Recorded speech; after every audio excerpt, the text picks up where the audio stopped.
All right, today is our last isometry, and we are talking about rotations. Rotations, I am rotating a point about a center. They'll normally tell you what your center is. With this, rotations, the degree of the rotation, if it's positive, it's going counterclockwise.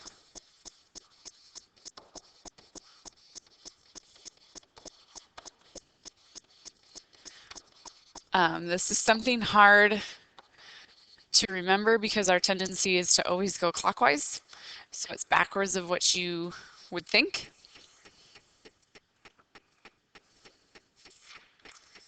So for instance, if I had a right triangle here and I want to rotate,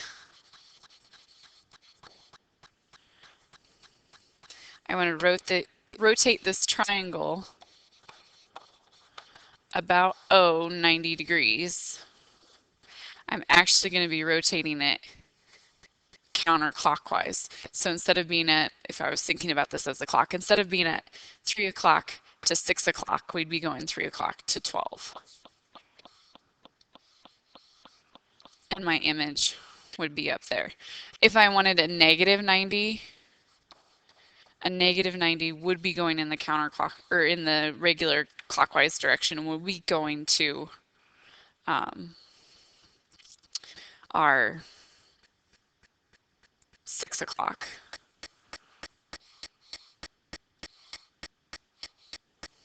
So it'd look like that. Okay, so this one is my pre-image. And because I'm looking at this over here, I know that this one is my image.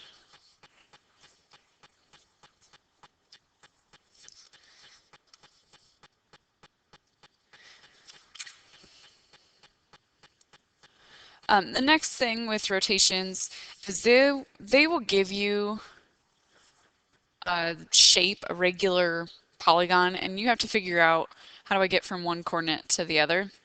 We know that a full rotation is a circle, which has to then be 360. Okay, so let's say for instance, I have a hexagon.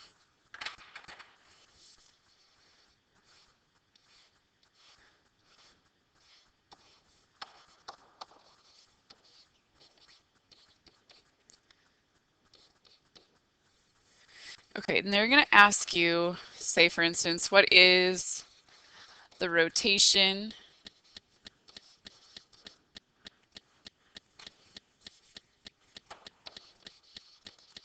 from D to C? Okay, so we know this is a regular polygon. Therefore, there are 6 rotations total. And you can see that by the number of triangles. So I need to figure out what one rotation is because D to C is just one turn. So we know 360 is my total. And I'm going to divide it by the number of sides, which is 6. So each single rotation, or each triangle there, is 60 degrees. So from D to C, notice I'm going counterclockwise. This is 60 degrees. So for you, I'd like you guys to calculate the rotation of F to B.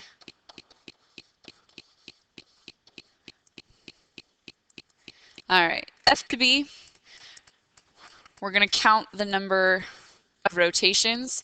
This would be 1, 2, 3, 4. So I just take 60 times 4, and I get 240 degrees. However, I could also, this is the positive direction. I could also calculate this as a negative direction. If I'm going negative, I see that I've got 2 more here. I've got 2 rotations, so that would be a negative 120 degrees if you wanted to go the other way. Okay, so notice one's positive, one's negative. You just count how far your rotation is.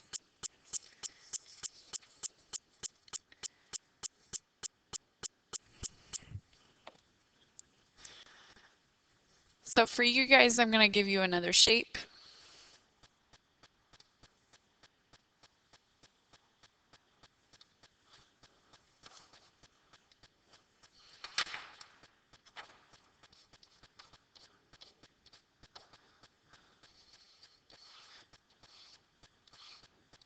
Just a heads up, it's 7 sides.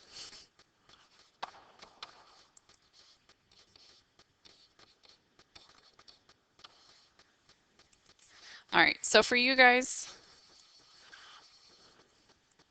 your question, I want you to find what is the rotation from F to C.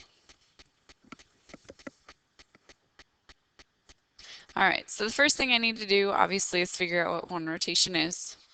So I take 360 divided by 7.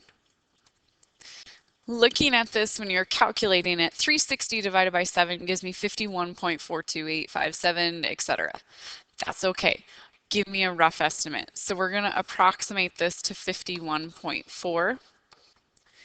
Okay, and how many rotations is it from F to B? It's 1, 2, 3, 4. So I'm going to take that times 4.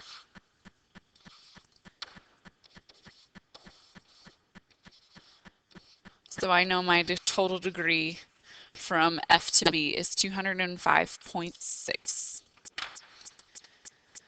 Notice this time we didn't work with anything on the coordinate grid.